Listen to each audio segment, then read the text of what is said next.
প্রিয় দর্শক, চ্যানেল 16-এ আপনাদের সবাইকে সাদর আমন্ত্রণ জানাচ্ছি। তাবলিগ জামাতের দুই গ্রুপের মধ্যে একটা সংঘর্ষ আপনারা সবাই জানেন, 4 জন মারা গেছে, শতাধিক আহত হয়েছে। সেইটা নিয়ে স্বরাষ্ট্র মন্ত্রণালয়ে একটা মিটিং হয়েছে স্বরাষ্ট্র উপদেষ্টার নেতৃত্বে।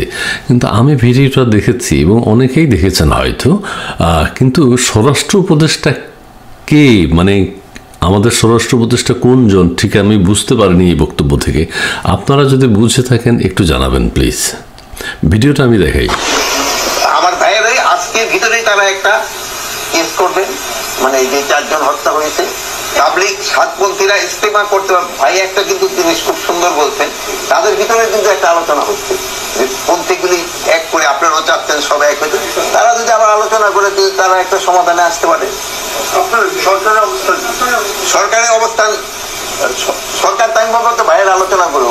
সরকারের অবস্থান কি এখনো 2টা ডেট বলবৎ আছে কি নেই? ডেট 2টা তো আমরা এখন পর্যন্ত করি নাই, কিন্তু ভাইয়ের আলোচনা করুক, আলোচনা করার পরে আমরা একটা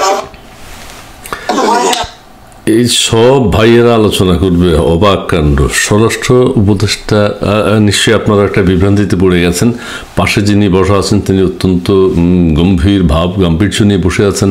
বলা হয় তিনি হচ্ছেন জুবায়ের পন্থী। তাহলে ভাই সব জানে, ভাই যা জানে তিনি সাতপন্থীর বিরুদ্ধে কথা বলবেন, এটাই স্বাভাবিক। আপনারা একটা জিনিস মনে রাখবেন, সাতপন্থীরা হচ্ছে কিন্তু জামাতের তাবলিগের আমির সাদ, সারা পৃথিবীর আমির। সো জুবায়ের পন্থীরা বেরিয়ে এসছেন তাদের কিছু স্বার্থের সংঘাতের কারণে। কিন্তু মামুনুল হক সাহেব বসে আছেন, উনি স্বরাষ্ট্র উপদেষ্টা বলছেন এই ভাই সব জানে, এই ভাইরা যা বলবেন তাই হবে। তাহলে প্রশ্ন হচ্ছে স্বরাষ্ট্র মন্ত্রণালয়ের কাজটা কি, আমাদের মাননীয় উপদেষ্টার কাজটা কি? আর উনি যে স্বরাষ্ট্র উপদেষ্টা, ওনার আচার আচরণে বডি ল্যাঙ্গুয়েজে আমরা কিছুই বুঝি নেই। আমার ভাইয়েরাই আজকের ভিতরেই তারা একটা কেস করবেন। আমার ভাইয়েরা 4 জন হত্যা হয়েছে তাবলিগ সাতপন্থীরা ইস্তেমা করতে পারবে। ভাই একটা কিন্তু জিনিস খুব সুন্দর বলছেন, তাদের ভিতরে কিন্তু একটা আলোচনা হচ্ছে যে পন্থীগুলি এক করে, আপনারাও চাচ্ছেন সবাই এক হয়েছে। সব ভাইয়ে জানে, মামুনুল হক সাহেব জানে, স্বরাষ্ট্রমন্ত্রী স্বরাষ্ট্র উপদেষ্টা হিসেবে তাঁর একটা গুরুত্বপূর্ণ ভূমিকা দরকার ছিল। কিন্তু স্বরাষ্ট্র উপদেষ্টার ব্যর্থতার কারণেই কিন্তু 4 জন প্রাণ হারিয়েছে। এটা দাঙ্গা পর্যায়ে চলে গেছে। 1 মাস আগ থেকে কিন্তু তাবলিগের 2 পক্ষই শোডাউন করছে এবং তারা বারবার স্বরাষ্ট্র উপদেষ্টাকে বলতে চাচ্ছেন যে এটার একটা সমাধান হোক। সাতপন্থীরা কী চান? সাতপন্থীরা কিন্তু মূল সংগঠন। তাবলিগের আমির হলেন মাওলানা সাদ, সারা পৃথিবীর আমির। তো জুবায়ের পন্থী হচ্ছে যারা সেখান থেকে বেরিয়ে এসছে, কৌমিপন্থী যারা, মামুনুল হক সাহেবরা যাদেরকে সমর্থন করছেন। তো এই আন্দোলন সংগ্রাম কোন দিকে যাবে? সাতপন্থীর সবাই এখন গ্রেপ্তার হবে।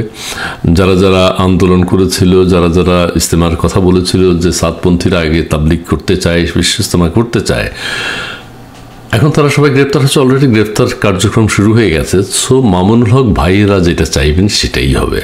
মামুনুল হক ভাইয়েরা চান যে ওয়াজ মাহফিল চলুক, ওয়াজের বিনিময়ে টাকা নেবে, তারপরে ইসলাম শিক্ষার বিনিময়ে টাকা নেবে। সাতপন্থীরা আবার এটার বিরুদ্ধে। সাতপন্থীরা বলছে ইসলামকে বিক্রি করা যাবে না।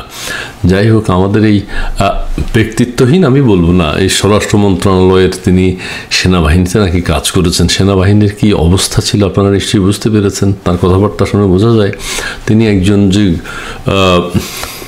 মানুষ, যাই হোক, ব্যক্তিত্ব সম্পন্ন মানুষ বলে মনে হয় না, অনেকেই মনে করছে না। আলোচনা করে তারা একটা সমাধানে আসতে পারে। সরকারের অবস্থান সরকার টাইম বাবা তো ভাইয়ের আলোচনা করবো। সরকারের অবস্থান কি এখনো? তাও ভাইয়েরা আলোচনা করবে, সব ভাইয়েরা আলোচনা করবে, বোনেরা আলোচনা করবে, কিন্তু ওনাদের কোনো আলোচনার বিষয় নাই। যাক, বিষয়টা দেখে আমি খুব বিব্রত হয়েছি, অনেকে বিব্রত হয়েছেন। আমাদের সন্দেহ এখন স্বরাষ্ট্র উপদেষ্টা কে আসলে, আমাদের এই যিনি কথা বলছেন তিনি, নাকি পাশে যিনি বসা আছেন তিনি? ওই ভাইয়েরা যা বলে, ভাই যা বলবে, ভাই আমাদের সম্পর্কে যা বলে, ভাই তাবলিগ সম্পর্কে যা বলবে তাই হবে। দেখতে থাকুন। ধন্যবাদ।